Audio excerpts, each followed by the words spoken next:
The views, thoughts, and opinions expressed during this or any broadcast belong solely to our guests or our hosts. These broadcasts do not represent or reflect the views of their employers, sponsors, or affiliated organizations.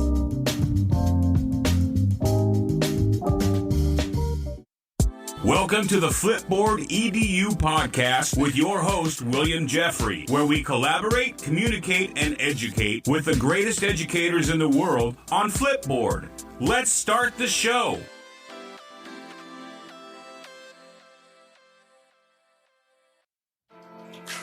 Welcome back, Flipboard fam. This is your favorite coach, Coach Jeffrey, and the Houston Area Alliance of Black School Educators is a professional organization that is dedicated to ensuring all students have access to an excellent education. Throughout its initiatives and services, it provides the tools and strategies to help institutions, agencies, and communities create a more equitable learning environment for marginalized students. Through its collaboration, it strives for excellence in student achievement and creating better educational opportunities for all. I had the pleasure of interviewing Shanae Young and Andrea Young, educators and cousins who are active members of HAABSE. Shanae is the principal of an elementary campus in Fort Bend ISD and has a background in school psychology. Andrea has been a teacher for 14 years and is a recent graduate with her doctorate from the University of Houston. Shanae and Andrea also are the masterminds of a student empowerment group for youth from the Houston area who learn leadership and networking skills. My own daughter is being mentored in this program, and I can see its impact and positivity on her. So like we always do about this time, let's collaborate, communicate, and educate with the best educators in the world right here on Flipboard EDU Podcast.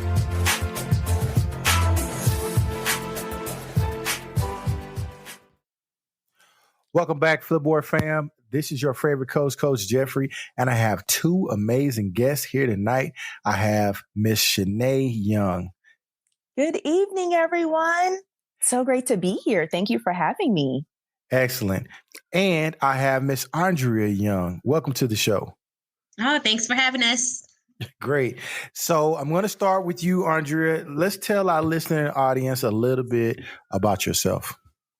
Oh, I was actually born and raised in San Antonio, Texas. So I moved here to the Houston area about 6.5 years ago, just searching for opportunity and diversity. I am a 14-year educator. So I've been teaching elementary school for 14 years. I have taught in a few different cities. So I've taught in Killeen and in San Antonio and now in Richmond and Katy. I've just really been involved in a plethora of things, and I'm an aspiring administrator too. Sometimes I do have a chance to listen to your podcast, but also connect on Twitter. So I know that you have some reach, and I'm just excited to be here. Yes, I'm excited that you are here as well. And Miss Shanae Young, tell our listening audience a little bit about yourself. So similar to Andrea, I was born and raised in San Antonio, Texas, but came to the Houston area as quickly as I could. I attended undergrad at University of Houston. I then returned home to complete my master's program in school psychology at Our Lady of the Lake University in San Antonio, and couldn't stay away from Houston long. I moved right back up here to Fort Bend ISD to intern as an LSSP or licensed specialist in school psychology. From there, I've served in different capacities, such as an LSSP role, also serving as the PBIS and restorative discipline coordinator for Fort Bend ISD. But at this moment, I am principal of an elementary campus in Fort Bend ISD. So I love education. I'm just very passionate about teaching our young people and just making sure that we are creating a pathway for them to be all that they can be. You two educators are a part of an organization that I am a part of. I just don't attend any meetings. I just pay my dues every year. We appreciate that. Yes, but we're going to have to change your engagement. I like how you put that. So yes. What does the HAABSE stand for, and what does the acronym stands for, and what does the organization stand for? HAABSE is the Houston Area Alliance of Black School Educators. And so, long story short, it's an organization where like-minded individuals from a historically untapped population can get together and work to make sure that our students are supported financially, educationally, provide opportunities for mentorships, for scholarships, and also provide professional development for teachers that do educate our. HAABSE is a part of a much larger organization, but it's niched down into the Houston area. Can you talk to us about the state level organization and the national organization? Yes. So TASB and NASB, Texas Association of Black School Educators, as well as the National Association of Black School Educators, it has various, like you said, affiliates around the Texas and as well as the United States that all come together for the same mission and vision as Andrea just spoke of regarding HAABSE. We are committed to building a better future for our minority students. And by doing that, we are providing the supports and resources to our educators and specifically to our classrooms and for our students. And so just having that platform where we can come together as like-minded individuals in order to support and even grow our passion of educating students, it's such an amazing opportunity. I need to ask a question, and I think it's the elephant in the room. It's a national organization that has a lot of African Americans associated with it. And so, not to put anybody on the spot, there is an undertone that these organizations may not be needed in 2021. What is your take on the need for this organization? And I'm going to start with you, Shanae, and then I'm going to go back to Andrea. I think that we see in our data, we call that our school to prison pipeline. We look at the overrepresentation of our students in OSS, ISS, those that are in the juvenile type facilities. We also look at just our students, the data that shows that our students are not achieving at the same levels as some of our other counterparts. And so it is very important that we are still providing networks for educators to grow professionally in order to support our students, because just unfortunately they may have different factors that contribute to their overall well-being, different factors that contribute to their achievement levels. And again, it's just very important for us to increase the knowledge of those who support and guide our young students. Andrea, do you see a need for HAABSE in 2021? I definitely do. So I'm a doctoral student at the University of Houston, and I have spent the last year or so really trying to hone in on what my dissertation topic is. So it has changed 3 different times. And the first time I was going to study around the topic of the discipline disparities. And so as I've continued to read, I notice that research continues for decades, have continued to talk about disparities in achievement, disparities in receivement, disparities in discipline, and how discipline consequences are dealt to our students of color. And so for me, we've got decades and decades of this research that says these disparities exist, yet no one seems to know how to address it, or maybe some are denying how we can address it. I think you absolutely do need organizations like this, but not only for the kids, but also for us adults that are also experiencing some of the microaggressions in education, that are experiencing some of the challenges that come with being Black leaders that are aspiring for something beyond the classroom. It is an organization for me that has helped me greatly in just coming into who I am. And in coming into who I am, I can then pour into students that look like me, that have some of those same challenges and some of those same struggles and same aspirations. So I absolutely, without a doubt, believe organizations like HAABSE are important. If I could share a little bit, I hate to take y'all time up, but my first I didn't know anything about HAABSE coming into education. And it just so happens that at my school, there was a lady, her name was Ruth Kravitz, and Ruth Kravitz was the HAABSE Teacher of the Year. And I was shocked because she was white. And that was so racist of me to have that idea. But I just want to, and I guess I want to go back to you, Andrea. Just can you tell me, is it intentional to try to celebrate all teachers to get that professional development when you do your Teacher of the Year?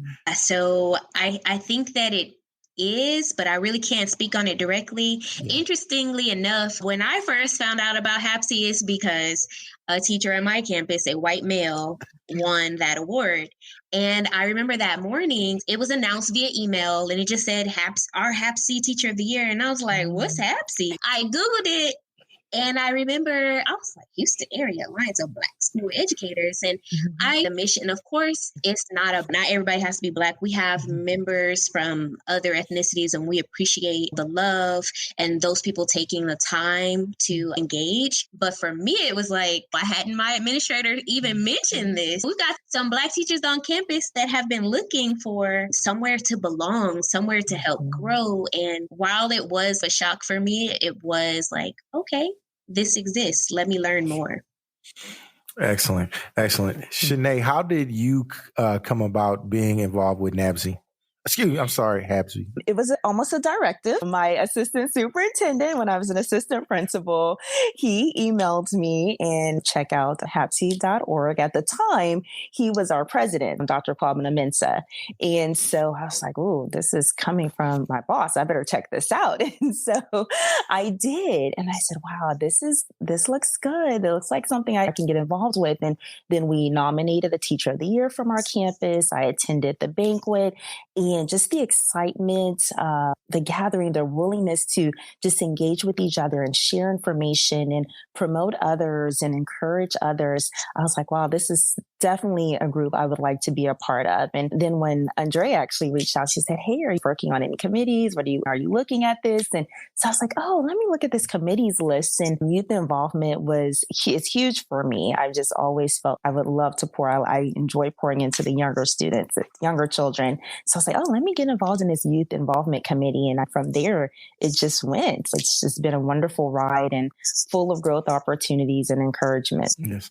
And I was going to segue into the family role of HAABSE and how they play. It's a family-oriented organization, in my opinion. And I noticed that you two have the same last name. And I asked earlier, are you related? We are first cousins. Our dads most people actually think they're twins, but they're 1 year apart. Okay. Excellent. And are they educators as well? Interestingly enough, they're not. They're both engineers. Wow. Excellent. But our moms are both educators. Yes. Good. That's good. And so my daughter happened to be a part of your program, unbeknown to you all, but my daughter is in Fort Bend ISD, and her role is I'm trying to steer her into a money-making career. And I've been trying to get her to join the organization. And for some reason, she just came up out the blue. It was like, I want to try this. And I was like, what, girl? Look at that. That's exciting. So she chose you all. So can we talk about the program that you started? And then I'll start with you, Andrea, because you're a co-chair of the youth involvement. We have started an inaugural cohort called the Young Leaders Academy. And I actually want to throw it to Shanae because this was a brainchild of Shanae. Shanae and I grew up together. Our parents have the same expectations that we are involved in things, but that we grew up watching our parents give back. And so it's been something that I don't know if indoctrinated is too harsh a word, but it's just something we've seen and known that we have to do. As we've been co-chairing this committee, Shanae had talked about really wanting to have some sort of mentorship program and kind of sat a few meetings, seeing what that would look like, putting together a timeline. And so I'm going to throw it to her to talk about her brainchild. Okay. So after we had our fall college fair, it was virtual fall, I was like, wow, there's a need for us to maintain this connection and be able to just mentor our young students, because as we listened in their sessions, they had such interesting questions. They knew their purpose at such a young age. And how can we encourage that and really just help them to grow and reach their potential? I was like, wow, maybe a mentorship type program would be a great way for the members of HAABSE and the Youth Involvement Committee specifically to pour into our younger students. And with that, I began to piece together a timeline, look at some of the other organizations that were familiar to me and see how they rolled out their programs so that we can have one as well.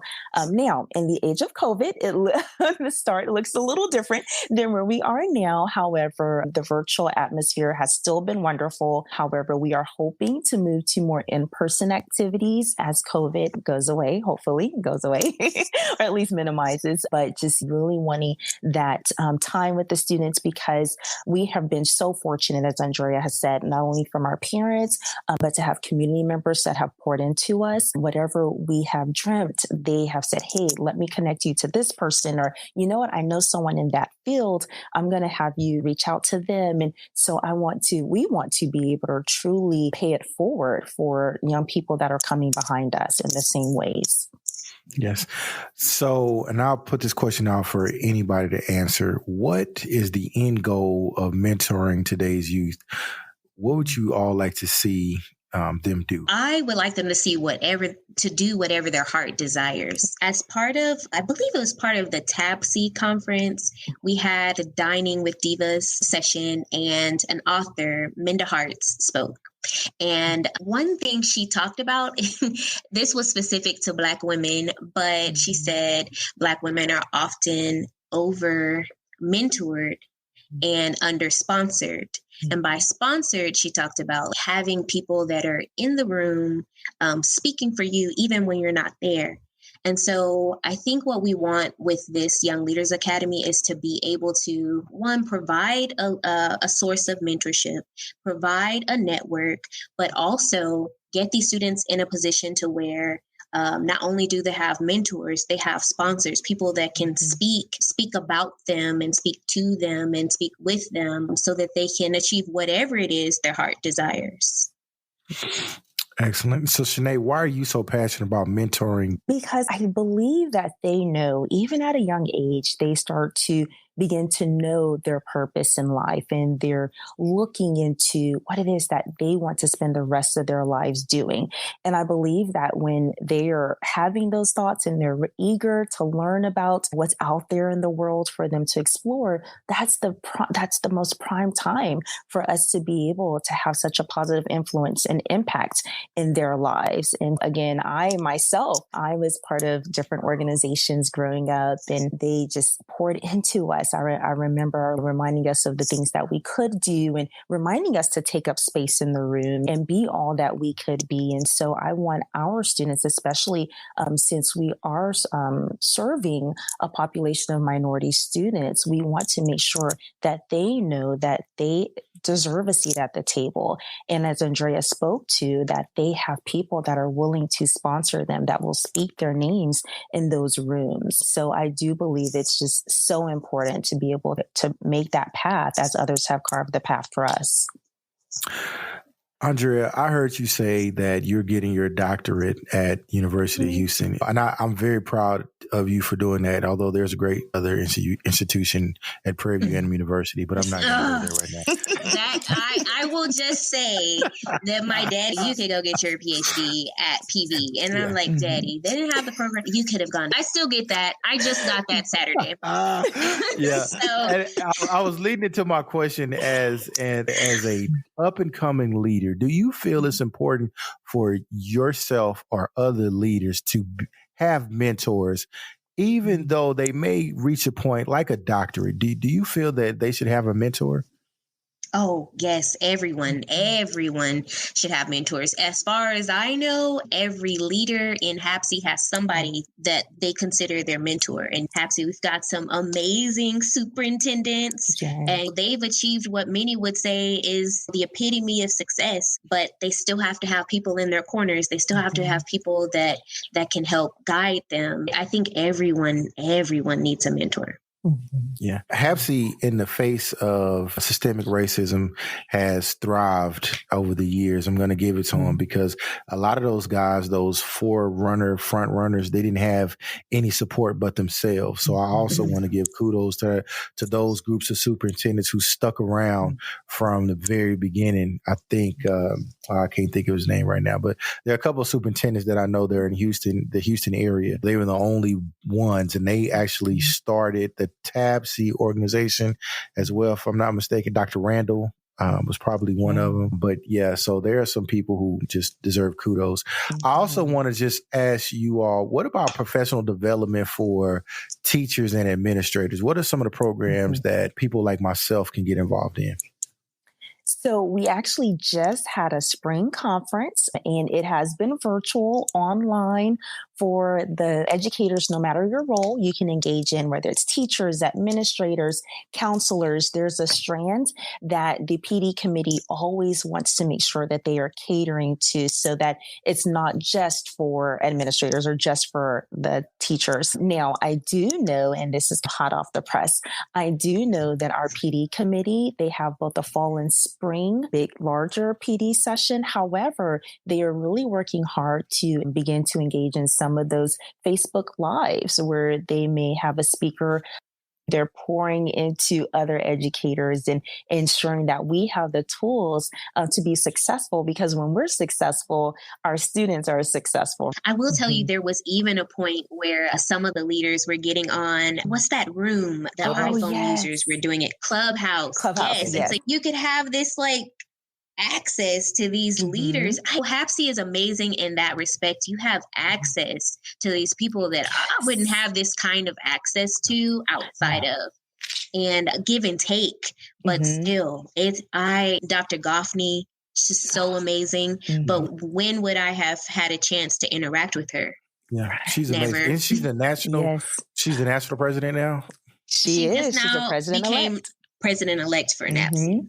Yeah. As Andrea spoke of, just the access is so unbelievable. And to sit and listen to the powerhouse leaders that make up HAABSE, oh my goodness. I've learned so much over the past few years. Yeah, I don't want to toot my own horn, but I'm going to go ahead and toot it now. I did present at the spring one that you all did this past year. So I presented toot. Yeah. Yeah, I presented on podcasting, believe it or not. But the sad part about it is I just have not found the time to go where you guys are. Like, I look on your Twitter page and y'all having fun, y'all eating in good places, everybody dressed up nice and neat. And then I have to go to a football game because I got to do principal duty. Yeah. It is a balance. It really is a balance. I will say, though, the virtual platform has been very convenient because we do have such busy lives. Even today, just rushing in from having meetings after work. So we understand, we do. But I will say the convenience of online has been nice, although I am hopeful that we get back face to face very soon. Excellent. So this program is actually a international program. We have people listening from all over. But if I want to focus on the United States and I want to figure out how could I get people from other cities involved, what's a way that I can get people from other cities involved into NAABSE? Oh, I would say just starting with NAABSE.org. So starting with the national organization, I would, if they are able, getting together with a local affiliate, I think is more beneficial because, each area has their own challenges, struggles, trends. But just starting with the NAABSE website and seeing what commissions are available at the state level or at the local level. Excellent. And if I have students in other places that would like to join your leadership cohort, because it's virtual now, is it possible that you guys will be doing one that could be face-to-face and virtual at the same time? At this time, we're looking for just our small group. The intention is to move back to face-to-face because virtual does have its challenges. I spent over a year teaching virtually, and it comes with its challenges, especially as we're trying to build relationships as a group. So it's not really, we hadn't really looked into having something that's both. But keep in mind that we expect the program to grow, and next year we'll be accepting new cohorts. And so as the program evolves and there becomes a need to do, that might be something to consider. But as right now, we're working with the cohort we have and hopefully moving into an in-person in the very near future. Excellent. And I have one other question, and this is a selfish question. Okay. I have a group of teachers where I'm at. I'm in Brazoria County, and there's such a need for the outreach of HAABSE there. And I'm not sure if there's an affiliate site there. And I'm asking specifically for myself, being selfish right now. I might cut this part out, but I would really love the teachers and administrators in Brazoria County to interact with HAABSE. How would I go about getting that? Definitely send them to the HAABSE.org website. So just www.haabse.org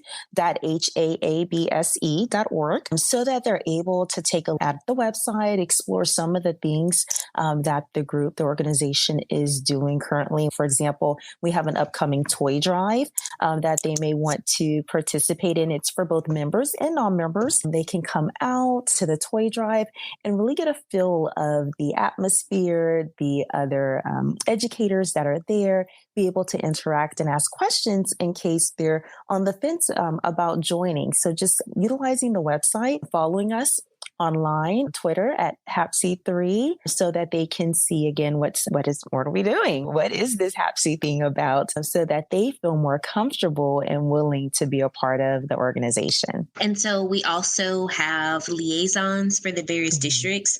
So you might want to reach out to membership and see if there's a liaison for your district. If there's not, maybe it can be you. But just throwing that out there. But in the past, liaisons have gotten together and have a little event. There are no district chapters per se, but just someone to give the district some understanding of what our mission is and interact with them. So you can definitely reach out to membership and request that HAABSE make some time for your district.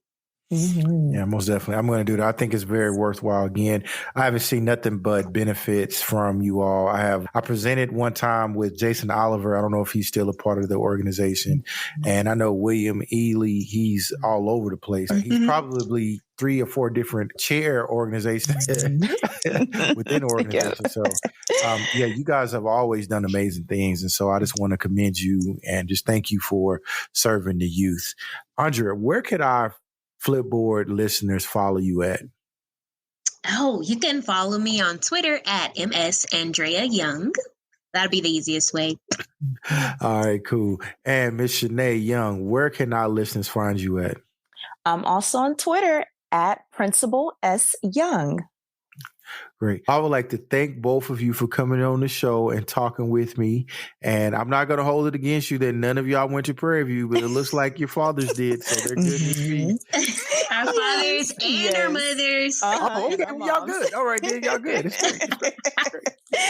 And we thank you for having us tonight and allowing us an opportunity to just share all the work that HAABSE is doing. Yes. And I also want you have a standing invitation that if you need anything, number one, or if I can promote what you all do at HAABSE, I will do it hands down because I believe in your organization.